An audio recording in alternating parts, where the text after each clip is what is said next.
जय श्री राधे, जय श्री कृष्ण। आप सभी को एक बार पुनः प्रदेशी प्यार भरी राधे राधे। और कैसे हैं आप सभी? आशा करते हैं राधा माधव गोविंद की कृपा से आप सभी कुशल मंगल होंगे और ठाकुर जी की भक्ति में लीन होंगे, क्योंकि वही जन्म सफल है जो भगवान की भक्ति में लीन लगा हुआ है। हाँ, जो भगवान की नर्तन पाके जिसने गोविंद का चरण शरण का आश्रय नहीं लिया, वह तो मानो एक पशु तुल्य ही है। तो हम सब बड़े बड़भागी हैं जो श्रीधाम वृंदावन से जुड़े हुए हैं, बृहद भागवत की कथा श्रवण कर रहे हैं। तो आइए ले चलता हूँ नित्य की भांति आज की पावन कथा प्रसंग में।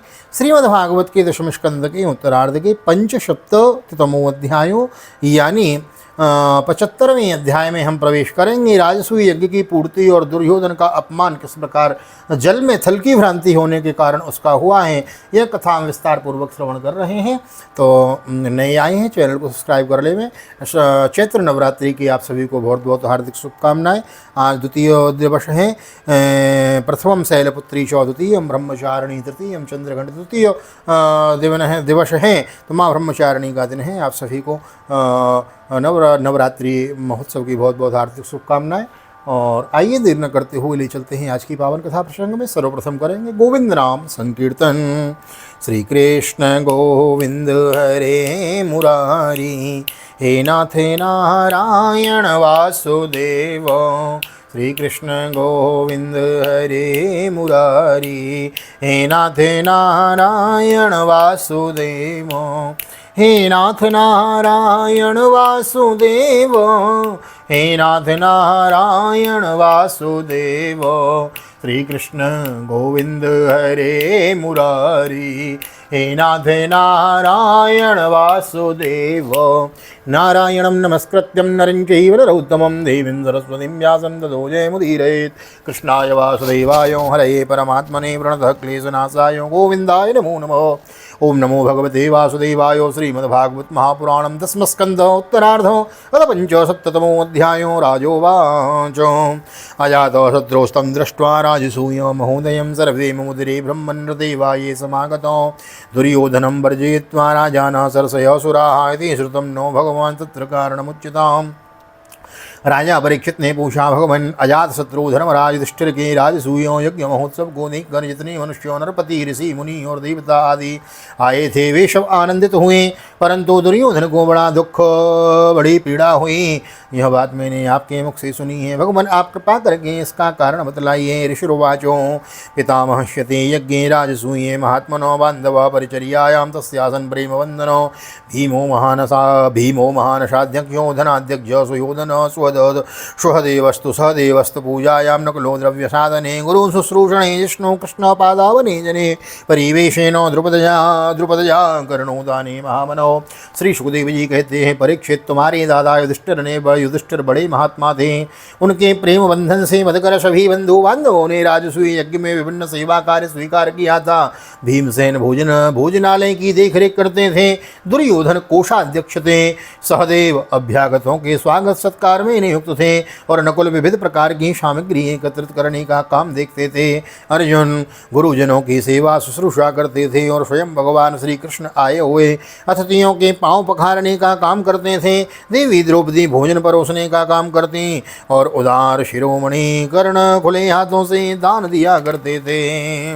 युधानो विकर्णश्च हार्दिक्यो विदुरादयो बाहुलीको पुत्रा भूरियादय संतर्दनादयो निरूपिता महायज्ञे नाना कर्मसुते तदा प्रवर्तन्ते स्म राजेन्द्रो राज्ञो प्रियचिकीर्षवः। ऋत्विक् सदस्य बहुवित्सु सुहत्तमेषु सृष्टेषु सुस्पृष्टेषु सूनृतसमर्हण दक्षिणाभि चेद्ये च सात्वतपते शरणं प्रविष्टे चक्रुस्ततः ब्रवतस्नपनं दुनद्यां। परीक्षेत इसी प्रकार सात्विक विकर्ण हार्दिक्यो विदुरो भूरिश्रवा आदि बाहुली के पुत्र और शंतर्दन आदि राजसूय यज्ञ में विभिन्न कर्मों में नियुक्त थे। वे सब के सब वैसा काम ही करते थे जिसमें महाराज युधिष्ठिर का प्रिय और हित हो। परीक्षित जब ऋत्विक सदस्य और बहुज्ञ पुरुषों का का तथा अपने इष्ट मित्र एवं बंधु बांधवों का सुमधुर वाणी विविध प्रकार की पूजा सामग्री और दक्षिणा आदि से भली भांति सत्कार हो चुका तथा शिशुपाल भक्त वत्सल भगवान के चरणों में समा गया तथा धर्मराज युधिष्ठिर गंगा जी में यज्ञांत स्नान करके करने गए।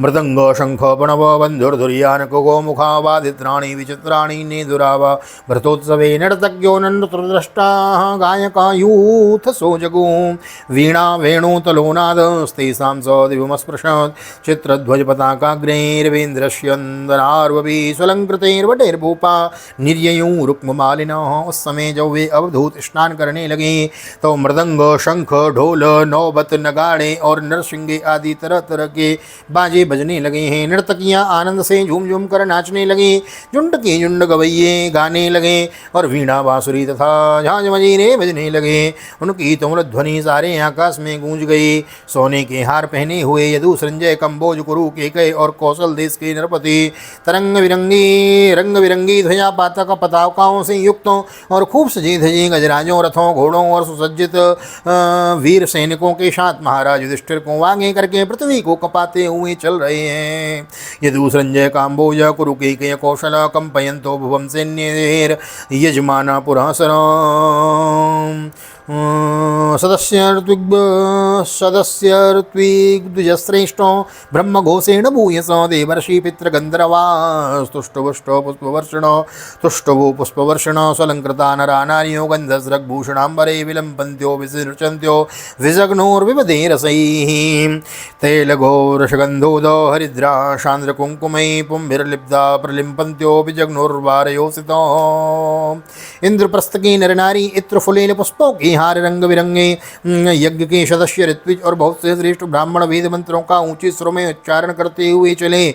देवता ऋषि पितर गंधर्व आकाश में पुष्पों की वर्षा करते हुए उनकी स्तुति करने लगे हैं। इंद्रप्रस्थ के नर नारी इत्र फुलेल पुष्पों के हार रंग बिरंगे वस्त्र और बहुमूल्य आभूषणों से सज कर एक दूसरे पर जल तेल दूध मक्खन आदि रस डालकर भिगो देते, एक दूसरे के शरीर में लगा देते और इस प्रकार क्रीड़ा करते हुए चलने लगे। वारांगनाएं पुष्पों पुरुषों को तेल गोरस सुगंधित जल हल्दी और गाढ़ी केसर मल देते और पुरुष भी उन्हें उन्हीं वस्तुओं से सराबोर कर देते हैं।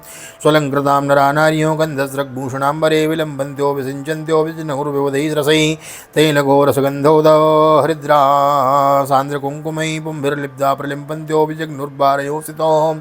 गुप्तान्नभिर्निरगमन्युपलब्धमेतद् दिव्यो यथा दिव्यमानवरेण दिव्यो तामातुलेय सखिभिः परिसिच्यमानो सव्रीडः सुविकसद् वदना विरेजो। उस समय उत्सव को देखने के लिए जैसे उत्तम उत्तम विमानों पर चढ़कर आकाश में बहुत सी देवियाँ आई थीं, वैसे ही सैनिकों के द्वारा सुरक्षित इंद्रप्रस्थ की बहुत सी राजमहिलाएं भी सुंदर सुंदर पालकियों पर सवार होकर आई थीं। पांडवों के ममेरे भाई श्री कृष्ण और उनके सखा उन रानियों के ऊपर तरह तरह के रंग आदि डाल रहे थे। इसमें रानियों के मुख लजीली मुस्कुराहट से खिल उठते और उनकी बड़ी शोभा होती थी। तादेवरानुत सखीन शिष्टुर तृतिभिः क्लिन्नाम्बरां बिभृत गात्र कुचोरुमध्या औत्सुक्य मुक्त कबरा च्यवना च्यवमान्यमाल्य क्षोभं दुर्मलधियां रुचिरेर्विहारो स्वसम्राटतमारूढ़ सदस्वं रुक्ममालिनं व्यरोचत स्वपत्नी भी क्रिया भी क्रतुराडिवाह। उन लोगों के रंग आदि डालने से रानियों के वस्त्र वही भीग गए थे। इससे उनके शरीर के अंग प्रत्यंग वक्षस्थल जंघा और कटीभा कुछ कुछ दीख से रहे थे। वे बीच पिचकारी और पात्रों में रंग भर भर कर अपने देवरों और उनके सखाओं पर उड़ेल रही थी। प्रेम भरी उत्सुकता के कारण उनकी चोटियां और जूड़ों में बंधन ढीले पड़ गए तथा उनके गुथे हुए फूल गिरते जा रहे थे। परीक्षित उनका यह रुचिर और पवित्र विहार देखकर मलिन अंतःकरण वाले पुरुषों का चित्त चंचल हो उठता था, काम मोहित हो जाता था। पत्नी संज्ञा जब व्रतेश्वरित्वा तेत्र मृत्युजम आशांतम स्नापयांचक्रोर गंगायां स कृष्णया गर्गायां स कृष्णया देवदुन्दुभयो नेदुर्दुन्दुभिर्भीषमं देवदुन्दुभयो नेदुर्नरदुन्दुभिभीषमं ममुचो पुष्पवर्षाणि देवर्षि विद्रमानव सष्णुस्तत्र ततः सर्वे वर्णाश्रमयुता नरः महापाद्या कपीयतः सद्यो मुच्येत किल विषाद ऋत्विजों ने पत्नी संयाज एक प्रकार का यज्ञ कर्म तथा यज्ञांत स्नान संबंधी कर्म करवा कर द्रौपदी के साथ सम्राट युधिष्ठिर को आचमन करवाया। और उसके बाद गंगा स्नान। उस समय मनुष्यों की धुंधुभियों के साथ ही देवताओं की धुंधुभियाँ भी बजने लगी। बड़े बड़े देवता, ऋषि, मुनि, पितर और मनुष्य पुष्पों की वर्षा करने लगे। महाराज युधिष्ठिर के स्नान कर लेने के बाद सभी वर्णों एवं आश्रमों के लोगों ने गंगा जी में स्नान किया, क्योंकि इस स्नान से बड़ा महापापी भी अपनी पाप राशि से तत्काल मुक्त हो जाता है। अथ राजा तेषो में परिधाया सुलंकृत ऋद्विक्सदस्य विभ्रादीनाचार्य वर्णाम्बरे बंधु ज्ञाति नृपान् मित्र स्वदोन्यांच सर्पसो अभिघ्नं पूजयामास नारायण परो नृपो सर्वे जना सुरुचयो मणिकुण्डलस्रक् घुष्णीशकुञ्चुकुदुकूलमहार्घ्यहारो नार्यश्च कुण्डलयुगालकवृन्दजुष्टो वक्तस्त्रिय कनकमेखलया विरेजो अर्थद्विजो महाशीला तस्या ब्रह्मवादिना ब्रह्मक्षत्रिय विट्शूद्रा राजानो ये समागताः। तदनंतर धर्मराज युधिष्ठिर ने नई रेशमी धोती और दुपट्टा धारण किया तथा विविध प्रकार के आभूषणों से अपने को सजा लिया और फिर ऋत्विज सदस्य ब्राह्मण आदि को वस्त्राभूषण दे देकर उनकी पूजा करी। महाराज युधिष्ठिर भगवत परायण थे, उन्हें सब में भगवान के दर्शन ही होते थे, इसलिए वे भाई बंधु कुटुंबी नृपति इष्ट मित्र हितैषी और सभी लोगों की बार बार पूजा करते। उस समय सभी लोग जड़ाऊ कुंडल, पुष्पों के हार, पगड़ी, लंबी अंगरखी, दुपट्टा तथा मणियों के बहुमूल्य हार पहनकर देवताओं के समान शोभायमान हो रहे थे। स्त्रियों के मुखों की भी दोनों कानों के कर्णफूल और घुंघराली अलकों से बड़ी शोभा हो रही थी तथा उनके कटी भाग में सोने की करधनियाँ तो बहुत ही भली मालूम हो रही थी। परीक्षित, राजसूय यज्ञ में जितने लोग आए थे परम शीलवान ऋत्विज, ब्रह्मवादी, सदस्य, ब्राह्मण, क्षत्रिय, वैश्य, शूद्र, राजा, देवता, ऋत्विज, मुनि, पितर तथा अन्य प्राणी अपनी अपनी अनुयायियों के साथ लोकपाल, इन सबकी पूजा महाराज युधिष्ठिर ने की। इसके बाद वे लोग धर्मराज से अनुमति लेकर अपने अपने निवास स्थान को चले गए हैं। देवर्षि पितृभूतानि लोकपाला सहानुगा पूजितास्तव अनुज्ञाप्य सुधामानी नृपो हरिदास्यस्य राजर्षि राजसूयो महोदयं नैवात्रप्यन् प्रशंसन्तं पिबन् मृत्योर्मृतं मद यथा यततो युद्धेष्टरो राजन् स्वत्सम्बन्धि बान्धवान् प्रेम्णा निवासयामास कृष्णं च त्यागकातरः। परीक्षित, जैसे मनुष्य अमृत पान करते करते कभी तृप्त नहीं हो सकता, वैसे ही सब लोग भगवत भक्त राजर्षि युधिष्ठिर के राजसूय महायज्ञ की प्रशंसा करते करते तृप्त न होते थे। इसके बाद धर्मराज युधिष्ठिर ने बड़े प्रेम से अपने हितैषी स्वत संबंधियों, भाई बंधुओं और भगवान श्री कृष्ण को भी रोक लिया, क्योंकि उन्हें उनके विछोह की कल्पना से ही बड़ा दुख होता था।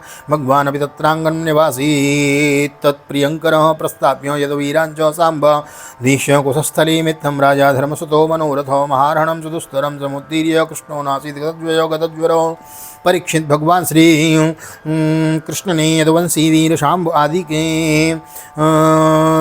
आदि को द्वारिकापुरी भेज दिया और स्वयं राजा युधिष्ठिर की अभिलाषा पूर्ण करने के लिए, उन्हें आनंद देने के लिए वहीं रह गए।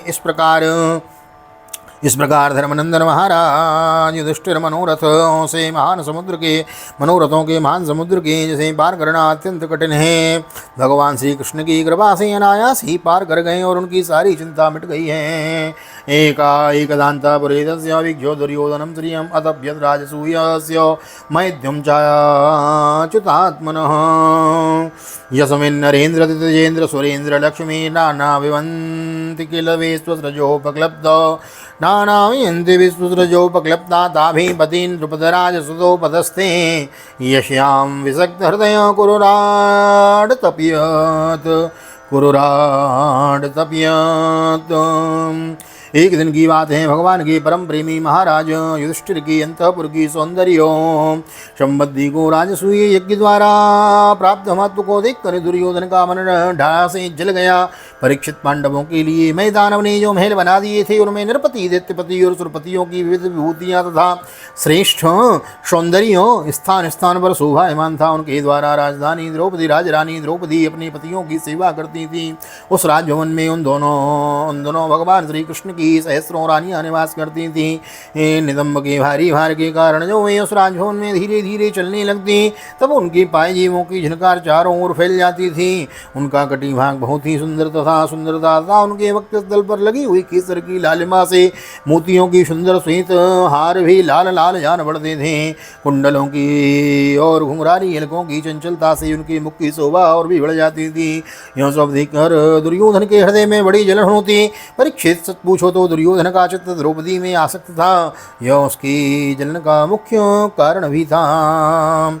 सभायां में क्लप्तायां क्वापि धर्मसुतोदिराट् अर्जुनैर्बन्धुभिश्च कृष्णेनापि सुचक्षुषः आसीनो काञ्चने साक्षादासने माघवाने वो पारमेष्ठ्यो श्रियाजुष्टस्तु यमानस्य वन्दिभिः तत्र दुर्योधनो मानी परीतो पुरभाद्रभिर्नृपो किरीटो वाली नविशदसि हस्तो च पण्डुसा स्थलेभ्यो गृह्णाद् वस्त्रान्तं जलं मत्वा स्थले पतत् जले च स्थलवद्भ्रान्त्या मम माया विमोहितो। एक दिन राजाधिराज महाराज युधिष्ठिर अपने भाइयों संबंधियों एवं अपने नयनों के तारे परम हितैषी भगवान श्री कृष्ण के साथ मैं दानव की बनाई सभा में स्वर्ण सिंहासन पर देवराज इंद्र के समान विराजमान थे। उनकी भोग सामग्री उनकी राज्य लक्ष्मी ब्रह्मा जी के ऐश्वर्य के समान थी। वंदीजन उनकी स्तुति कर रहे थे। उसी समय अभिमानी दुर्योधन अपने दुशासन आदि भाइयों के साथ वहां आया। उसके सिर पर मुकुट, गले में माला और हाथों में तलवार थी। परीक्षित वह क्रोधवश द्वारपालों और सेवकों को झिड़क रहा था। उस सभा में मैं दानव ने ऐसी माया फैला रखी थी कि दुर्योधन ने उसमें मोहित हो स्थल की जल को स्थल समझकर अपने वस्त्र समेट लिए, स्थल को जल समझकर अपने वस्त्र समेट लिए और जल को स्थल समझकर वह उसमें गिर पड़ा है। उसको जल में थल की और थल में जल की भ्रांति हो गई और महाराज गिर पड़ा। और जैसे ही गिरा ना तो जहास भीमस्तम दृष्ट्वा स्त्रियो नृपतयो परे निवार्यमाणोऽप्यंगो राज्ञा कृष्णानुमोदितो। उसके उसको गिरते देखकर भीमसेन राजरानियां तथा दूसरे नृपति हंसने लगे, ठहाका लगाकर हंसने लगे। यद्यपि युधिष्ठिर उन्हें ऐसा करने से रोक रहे थे, परंतु प्यारे परीक्षित उन्हें इशारे से श्री कृष्ण का अनुमोदन प्राप्त हो चुका था। सब्रीडितो वाग्वदनो रुसाज्वलन निष्क्रम्य तूष्णीं प्रययो गजाओ वयम हाहेति शब्दः सुमहान भूत्सता मजात शत्रुर्विमना इवा भवत बभूव तूष्णीं भगवान बभोवरम समोजहिर्षोर्भ्रमति स्मय दृशा। इसमें दुर्योधन लज्जित हो गया, उसका रोम रोम क्रोध से जलने लगा। अब वह अपना मुंह लटकाकर चुपचाप सभा भवन से निकलकर हस्तिनापुर चला गया। इस घटना को देखकर सत्पुरुषों में हाहाकार मच गया और धर्मराज युधिष्ठिर का मन भी कुछ खिन्न सा हो गया। परीक्षित यह सब होने पर भी भगवान श्री कृष्ण चुप थे। उनकी इच्छा थी कि किसी प्रकार पृथ्वी का भार उतर जाए और सच पूछो तो उन्हीं की दृष्टि से दुर्योधन को वह भ्रम हुआ था। एतद्देवेदं राजन् यत् पृष्टोऽहमिह त्वया सुयोधनस्य दौराज्ञं राजसूये महाकृतो। परीक्षित तुमने मुझसे यह पूछा था कि उस महान राजसूय यज्ञ में दुर्योधन को डाह क्यों हुआ, जलन क्यों हुई, सो वह सब मैंने तुम्हें बतला दिया है। शुद्ध श्रीमद्भागवते महापुराणे पारमहंस्यां संहितायां दशमस्कन्धे उत्तरार्धे दुर्योधन मानभंगो नाम पंचसप्ततमोत्सव। श्री बालकृष्ण चरणार्पणमस्तु। कृष्णाय वासुदेवाय हरये परमात्मने प्रणतः क्लेशनाशाय गोविंदाय नमो नमः। हरे कृष्ण कृष्ण कृष्ण हरे हरे, हरे राम राम राम हरे हरे। राधे कृष्ण कृष्ण कृष्ण राधे राधे, राधे श्याम श्याम श्याम राधे राधे। बोल राधा गोविंद भगवान की जय। श्रीमद्भागवत महापुराण की जय। श्री वेदव्यास जी महाराज की जय। सुखदेव जी महाराज की जय। राजा परीक्षित जी महाराज की जय। राजा रामचंद्र भगवान की जय। श्री हनुमान जी महाराज की जय। गोवर्धन नाथ की जय। यमुने महारानी की जय। वृंदावन माँ के बिहारी लाल की जय। भैया मैया की जय। तुलसी मैया की जय। अपने अपने माता पिता की जय। सद्गुरुदेव भगवान की जय। आज के आनंद की जय। नवरात्रि महोत्सव की जय। जय श्री राधे जय श्री राधे, जय जय श्री राधे श्याम, जय जय राधे जय जय श्याम। सबको मिले वृंदावन धाम। ऐसी प्रार्थना मेरी ठाकुर जी के चरणों में। यहाँ तक वीडियो बने हैं तो वीडियो को लाइक कर दीजिए, शेयर कर दीजिए, कमेंट में भागवत भगवान की जय लिख दीजिए। और नए आए हैं तो चैनल को सब्सक्राइब जरूर कर लें। मिलते हैं अगली वीडियो में। हाँ, एक निवेदन अवश्य करना चाहूँगा कि यदि यह वीडियो आप फेसबुक के माध्यम से देख रहे हैं तो हमारे इस फेसबुक पेज को भी आप फॉलो कर लें। इंस्टाग्राम पर भी हमारी यही आईडी है। तो मिलते हैं अगली वीडियो में। श्रीमद् भागवत के 67तमो अध्याय यानी 76वें अध्याय में साल्व के साथ यादवों का युद्ध विभीषण हुआ है और उसका किस प्रकार उद्धार हुआ है, यह कथा हम कल की कथा में श्रवण करेंगे। तो शाम के समय जो श्रीमद् भागवत की आपको कथा है हिमाचल में चल रही है, उसकी वीडियो भी आपको मिल रही है, उसको भी श्रवण करें। मूल पाठ मूल कथा तो हम आपको श्रवण करा ही रहे हैं। एक बार पुनः निवेदन, नए आए हैं चैनल को सब्सक्राइब किए बिना ना जाएं, बेल आइकन को भी प्रेस कर दें। इससे होगा यह कि आने वाली वीडियो की नोटिफिकेशन आपको सबसे पहले प्राप्त होगी। तो मिलते हैं अगली वीडियो में, तब तक के लिए श्री धाम वृंदावन से आप सभी को हृदय से प्यार भरी जय श्री राधे, जय श्री कृष्ण, हरि ओम।